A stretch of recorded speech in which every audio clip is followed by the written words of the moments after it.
ഒരു സമയത്ത് അല്ലാഹു സുബ്ഹാനഹു വ തആല നമുക്ക് പരീക്ഷണങ്ങൾക്ക് അല്ലാഹു തആല അറുതി നൽകും. നമുക്ക് അല്ലാഹു സുബ്ഹാനഹു വ തആല വിജയം നൽകും. എൻ്റെ പ്രിയമുള്ളവരെ, അതുകൊണ്ട് ദുനിയാവിന്റെ തൊലിക്ക് മുകളിലൂടെ കടന്നു പോകുന്ന നമ്മൾ എന്തിനാണ് നമ്മൾ അഹങ്കരിക്കുന്നത്? മനുഷ്യൻ എന്ന് പറഞ്ഞാൽ അല്ലാഹുവിന്റെ വിശുദ്ധമായ ഖുർആൻ അവിടുന്ന് നമ്മോട് സൂചിപ്പിച്ചതുപോലെ അല്ലാഹുവേ, ദുനിയാവിൽ അല്ലാഹു സുബ്ഹാനഹു വ തആല ഇബാദത്ത് ചെയ്യാൻ മനുഷ്യനെ വിടുകയാണോ? മാത്രമല്ല, എന്നിട്ട് അവിടെ അല്ലാഹു സുബ്ഹാനഹു വ തആല പഠിപ്പിക്കുന്നുണ്ട്, കുല്ലു നഫ്സിൻ ദാഇഖത്തുൽ മൗത്ത്. ഈ ദുനിയാവിന്റെ തൊലിക്ക് മുകളിലുള്ള എല്ലാ ശരീരമുണ്ടല്ലോ, ഓരോ ശരീരം അവിടുന്ന് മരണത്തെ രുചിച്ചറിയുമെന്നോ അതാവിടുന്ന് അല്ലാഹുവിന്റെ പരിശുദ്ധമായ ഖുർആൻ നമ്മോട് ഓർമ്മപ്പെടുത്തുമ്പോൾ പടച്ചറബേ, ഏത് സമയത്താണ് മരണം നമ്മുടെ മുമ്പിലേക്ക് കടന്നു വരുന്നതെന്ന് പടച്ചവനെ എനിക്കും നിങ്ങൾക്കും പറയാൻ കഴിയില്ലല്ലോ. നമുക്ക് ആരെക്കൊണ്ടും തന്നെ പറയാൻ കഴിയില്ലല്ലോ. അല്ലാഹു സുബ്ഹാനഹു വ തആല എപ്പോഴാണ് അസ്റായീൽ അലൈഹിസ്സലാത്തു വസ്സലാമിനെ നമ്മുടെ മുമ്പിലേക്ക് കടന്നു വിടുന്നതെന്നോ എനിക്കും നിങ്ങൾക്കും പറയാൻ കഴിയില്ല. ഇതാണ് പടച്ചറബേ മനുഷ്യന്റെ അവസ്ഥ. ഇതാണ് പടച്ചവനെ മനുഷ്യന്റെ അവസ്ഥ. അല്ലാഹുവേ, നമ്മളൊരു TV വാങ്ങിക്കഴിഞ്ഞാൽ, ഒരു ഫ്രിഡ്ജ് വാങ്ങിക്കഴിഞ്ഞാൽ, അല്ലെങ്കിൽ ഒരു വിലപിടിപ്പുള്ള മൊബൈൽ ഫോൺ നമ്മൾ വാങ്ങിക്കഴിഞ്ഞാൽ അതാ കടക്കാര് നമുക്കൊരു ഗ്യാരണ്ടി തരികയാണ്, ഇന്ന ദിവസത്തിന്റെ ഉള്ളിൽ നിങ്ങൾ എന്തെങ്കിലും സംഭവിച്ചാൽ, ഇത്ര ദിവസത്തിന്റെ ഉള്ളിലോ ഇന്നാലിന്ന സമയത്ത് ഇതിനെന്തെങ്കിലും സംഭവിച്ചാൽ പടച്ചവനെ നിങ്ങൾക്കിത് ഗ്യാരണ്ടി ഉണ്ട്, നിങ്ങൾക്കിത് മാറ്റിത്തരുന്നതാണ്. പടച്ചവനെ, ഇങ്ങനെയെല്ലാം ഒരുപാട് വസ്തുക്കൾക്ക് ദുനിയാവിൽ ഗ്യാരണ്ടി ഉണ്ടെങ്കിലോ ഇന്നിതാ ദുനിയാവിൽ ജീവിക്കുന്ന മനുഷ്യരായ നമുക്ക് എവിടെയാണ് വാപ്പ ഗ്യാരണ്ടി ഉള്ളത്? എവിടെയാണ് ഉമ്മ ഗ്യാരണ്ടി ഉള്ളത്? പടച്ചവനെ, ഒരു ചെറിയ നമ്മുടെ ലൈറ്റിനകത്തിലൂടെ പാറിക്കളിക്കുന്ന ചെറിയൊരു പാറ്റയുണ്ടല്ലോ, പടച്ചവനെ, ചെറിയൊരു ഉറുമ്പുണ്ടല്ലോ. അല്ലാഹുവേ, അത് മതി നമ്മുടെയൊക്കെ ജീവിതം എടുക്കാൻ, നമ്മുടെയൊക്കെ ജീവിതം എടുത്തു കൊണ്ടുപോകാൻ. കഴിഞ്ഞ ദിവസം സോഷ്യൽ മീഡിയയിൽ ഒരു വീഡിയോ കാണുകയാണ്. അതാ ഒരു വൃദ്ധനായ പാവപ്പെട്ടൊരു മനുഷ്യൻ ഇങ്ങനെ കടന്നു പോവുകയാണ്. പടച്ചറബേ, ഒരു CCTV ദൃശ്യമായിരുന്നല്ലോ. ആ പാവപ്പെട്ട പിതാവ് ഇങ്ങനെ നടന്നു പോകുമ്പോൾ അതാ പെട്ടെന്ന് അയാൾ തളർന്നുകൊണ്ട് വീഴുകയാണ്, പെട്ടെന്ന് അയാൾ മരിച്ചുകൊണ്ട് വീഴുകയാണ്. എന്റെ പ്രിയമുള്ളവരെ, ഇതാണ് മനുഷ്യന്റെ അവസ്ഥ. നമ്മളാണ് അഹങ്കരിക്കുന്നത്, എന്നിട്ടാണ് പറയുന്നത് ഞാനാണ് വലിയവൻ. മറ്റുള്ളവരുടെ കുറ്റവും കുറവുകളും മാത്രം നമ്മൾ നോക്കി നടക്കുമ്പോ, മറ്റുള്ളവന്റെ മൈനസ് മാത്രം നമ്മളെ പറഞ്ഞുകൊണ്ട് നടക്കുമ്പോ നൂറുകണക്കിന് തെറ്റുകുറ്റങ്ങളും മൈനസുകളും നമ്മുടെ ജീവിതത്തിലുണ്ട് എന്ന് നമ്മൾ ആരും തന്നെ മനസ്സിലാക്കുന്നില്ല, എന്ന് നമ്മൾ ആരും തന്നെ അറിയുന്നില്ല. പടച്ചറബേ, ഈ കാലഘട്ടം എന്ന് പറയുന്നത് അല്ലാഹുവിന്റെ പരിശുദ്ധമായ ദീനിനെ വരെ പടച്ചവനെ പറഞ്ഞു നടക്കാൻ കഴിയാത്ത കാലഘട്ടമാണ്.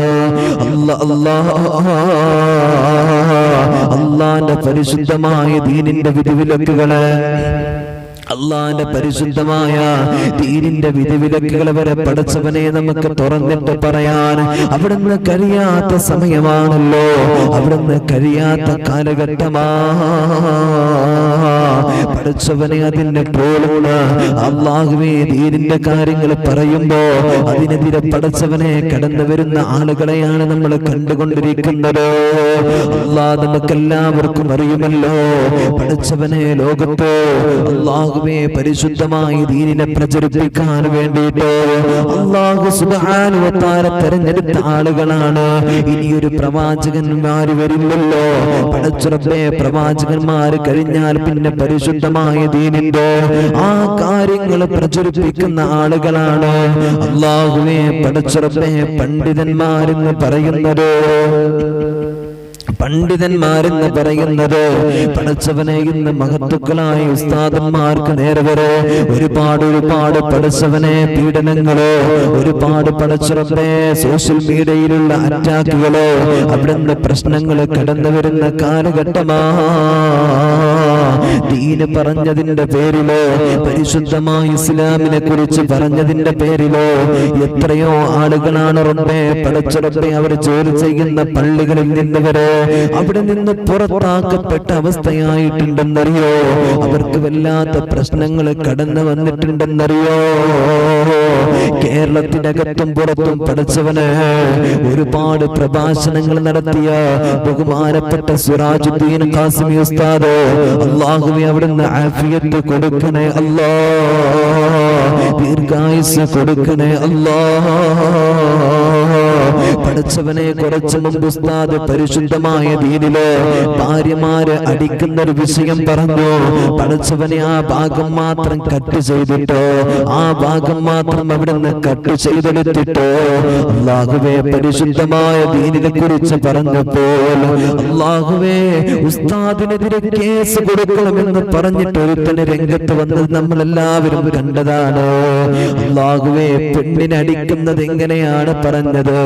അല്ലാഹ് ഒരിക്കലും അവൾ ഭർത്താവിന് അനുസരണക്കേട് കാണിക്കുന്നുണ്ടെങ്കിലോ അവൾക്ക് മുറിയാകാത്ത രീതിയിലോ പടച്ച റബ്ബേ പൊട്ടാത്ത രീതിയിലോ പടച്ച റബ്ബേ ചെറിയൊരു വേദനയാകുന്ന രീതിയിൽ മാത്രം നിനക്ക് അടിക്കാമെന്നോ അല്ലാഹുവിന്റെ പരിശുദ്ധമായ ദീന് നമ്മെ പഠിപ്പിച്ചിട്ടുണ്ട്.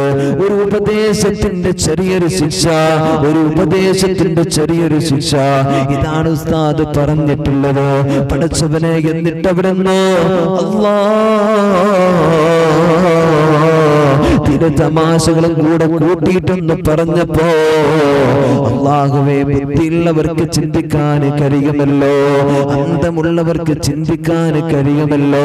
അതിനെടുത്തിട്ട് ട്രോളിട്ടോ കേസ് കൊടുക്കണമെന്ന് പറഞ്ഞു നടക്കുന്ന ചില ആളുകളോ അല്ലാഹ് പരിശുദ്ധമായ ദീനിന്റെ വിധിവിലക്കുകളോ ഒരാളോടും തന്നെ പറയാൻ കഴിയാത്ത അവസ്ഥയാണ്. അല്ലാഹുവേ നീ ഞങ്ങളെ കാക്കണേ അല്ലാ, പരിശുദ്ധമായ ദീനിന്റെ ഇസ്സത്ത് ഇവിടെ നിലനിർത്തി തരണേ തമ്പുരാനേ അല്ലാ. പഠിച്ചവനെ നിന്നെ അറിഞ്ഞുകൊണ്ട് ജീവിക്കാൻ ഞങ്ങൾക്ക് തൗഫീഖ് തരണേ അല്ലാ. എന്റെ പ്രിയമുള്ളവരെ, മനുഷ്യന്റെ അവസ്ഥ ഇതാണ്. മനുഷ്യൻ ഏത് സമയത്താണ് മരണപ്പെടുന്നത് എന്ന് പോലും നമുക്ക് പറയാൻ കഴിയില്ല.